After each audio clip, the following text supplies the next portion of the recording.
অধর্মের জোর বেশি, ধর্মের জোর কম। তারপরে ধর্ম সত্যের জয়ই হয়, অসত্যের জয় কোনোদিনও হয় না।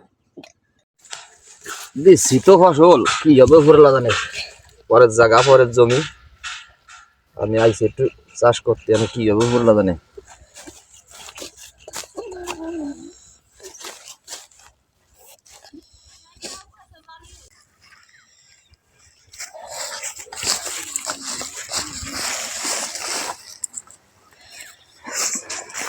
কাকা বাড়ি আছো নাকি? বাবা তোমার আলুটা কি মানা আসছে? কে কাকা এত টাকা পয়সা খরচ করলাম গতবার, আমি তোকে জমিতে, মানে তোর বাবা মানারে, আমার আমার দেখাটা কি হবে না। বাবা তো বললো যে তোমার মানা তোর বাবার যে কোর যে কাকা তো গরিব মানুষ, গত বছর এই তো মাতান কাকা ফসল ক্ষতি করে নাই, তো কাকা আমি কেম ভাই কি করবে। আচ্ছা ঠিক আছে আমি দেখলাম। অরাত না কি? বাড়ি আছো?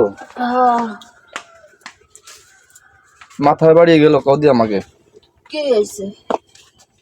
এতদিন গত বছর এবার তোমার তো জমি জমা সোয়া আনলাম, আলোটি আনলাম, গাছ লাগালাম, গাছ বড় হয়ে গেল, আনে জমির মালিক আমার জমিতে যেতে মানারে, আনে বাঁচবো কেম ভাই আমরা, এত টাকা পয়সা খরচ করলাম এলাম, আনে বাঁচবো কেম ভাই আমরা, বাঁচার মতন আর ভটার নাই আমাকে। বাঁচার মতো ফাত আছে না তো কি, বাঁচানোর একজন আছে।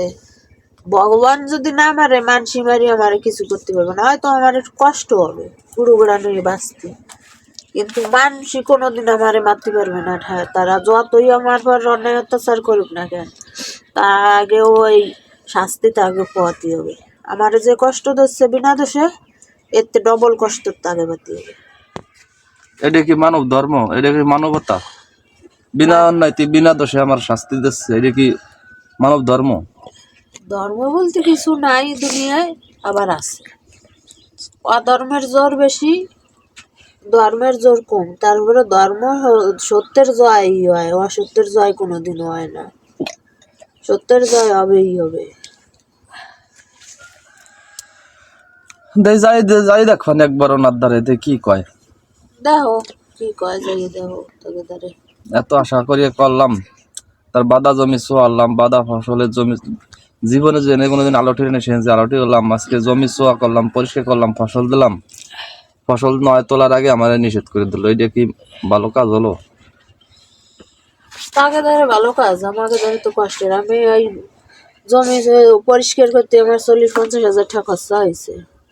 ফসল দিছি তাতে আমার 20-25 হাজার টাকা খালি বীজই আনছি, বীজ লাগালাম আমি। আমি যদি ফসল না তুলতে পারি কি আর করবো, উপরওয়ালা যা করে আমারে।